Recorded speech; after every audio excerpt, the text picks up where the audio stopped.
Sebelum kalian bicara soal zakat, sebelum kalian bicara soal haji, sebelum kalian berbicara soal yang lain, yang pertama dan utama kalau bicara hubungan vertikal kepada Allah, aqimis salah, dirikan sholat.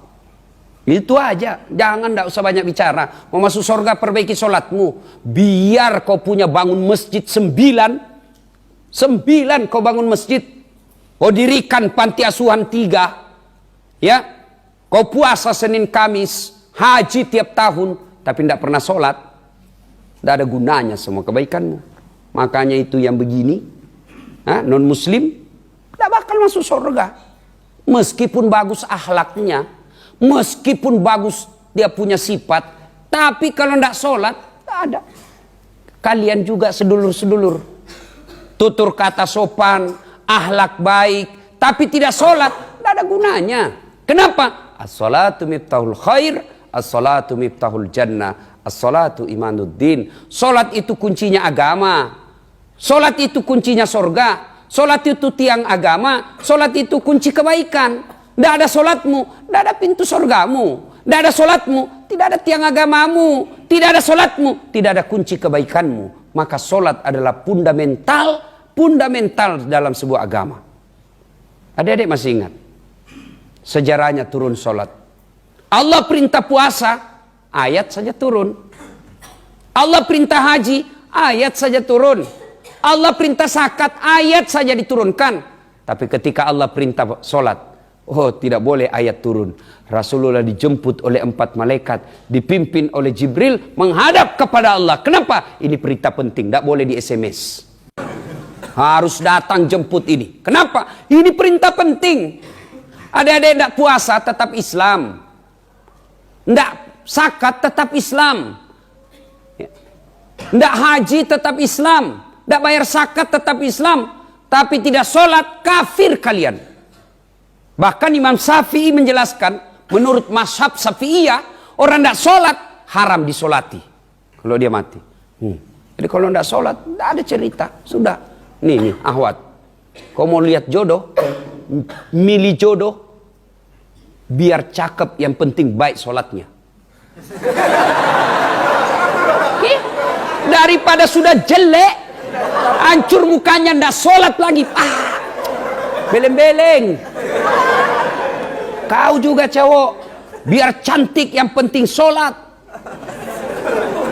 Daripada sudah jelek tidak sholat, ngapain? Ayo, itu sholat dek. Kalian semua punya handphone kan sekarang zaman digital. Iya.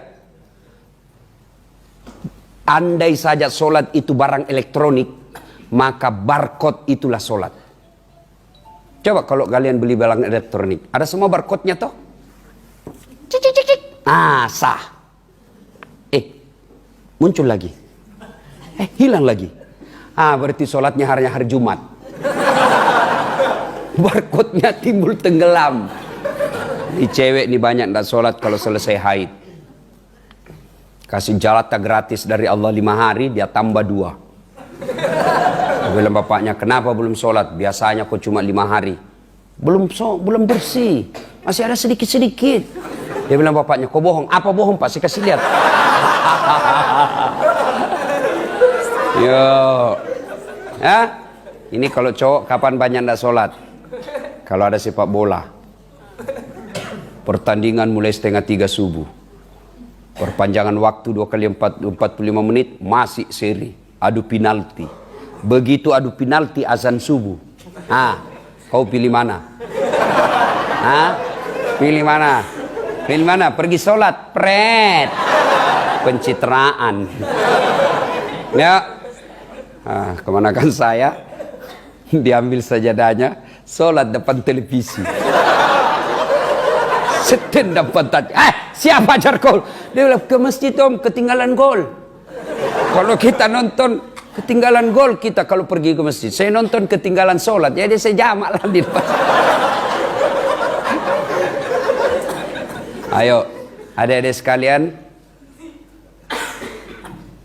apapun kegiatan kita berkaitan dunia, salah satu motif kalian sekolah tinggi-tinggi, tidak usah munafik, mau cari dunia.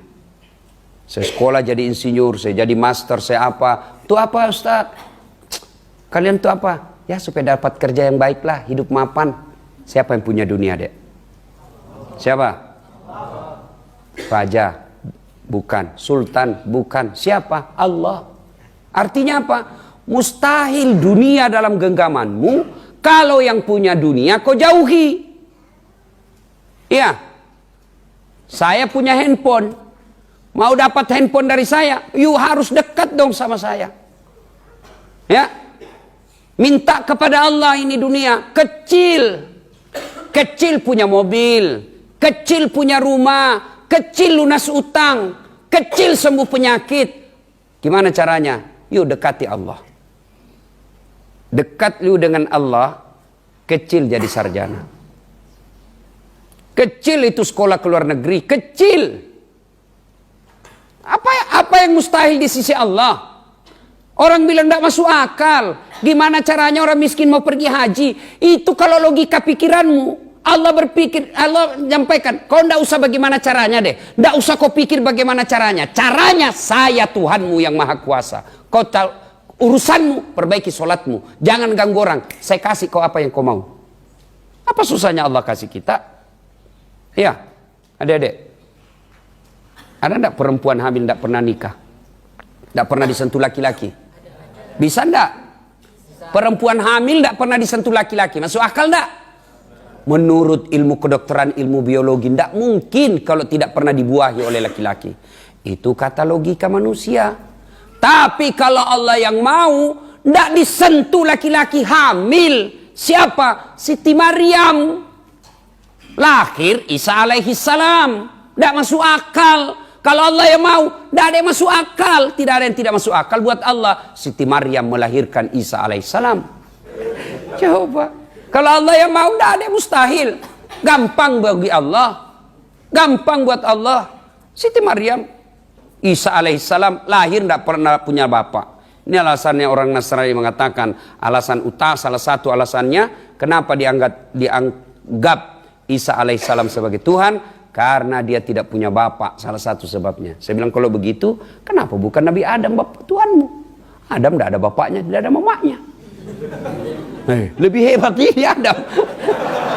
Kalau Isa ada mamanya, kalau ini Adam tidak ada bapaknya, tidak ada mamanya. Lahir, kalau Allah yang mau, tidak ada mustahil di sisi Allah.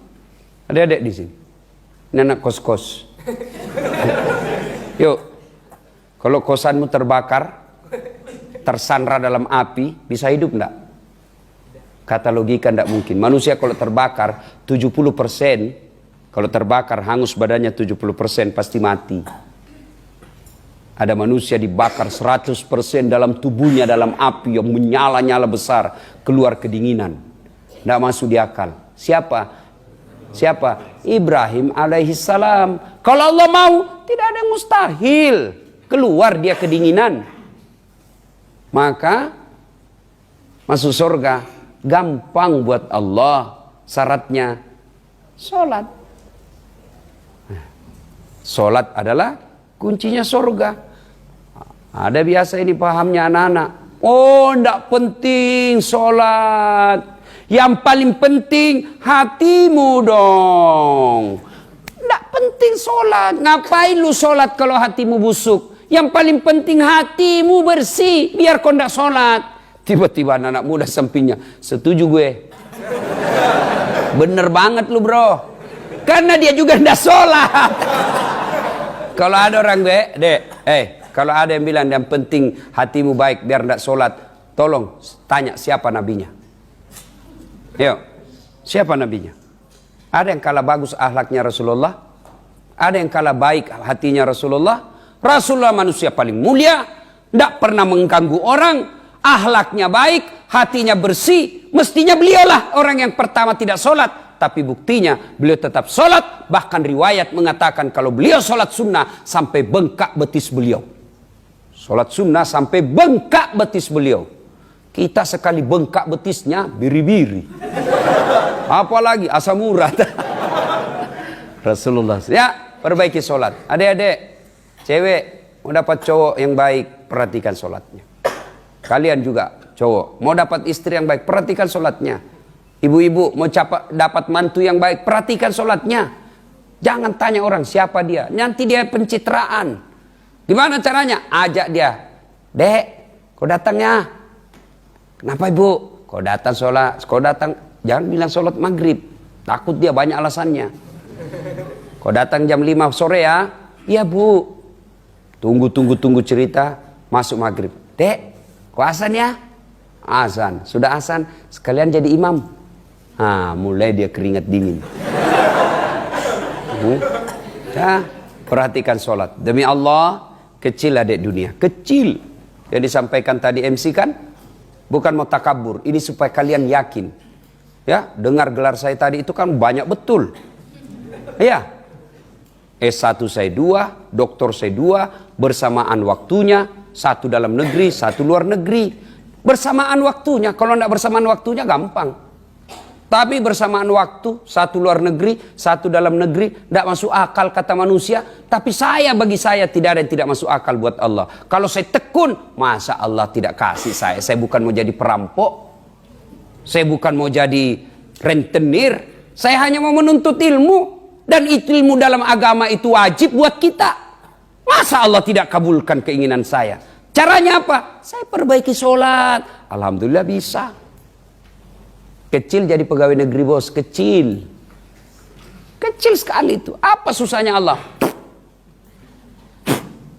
Jadi,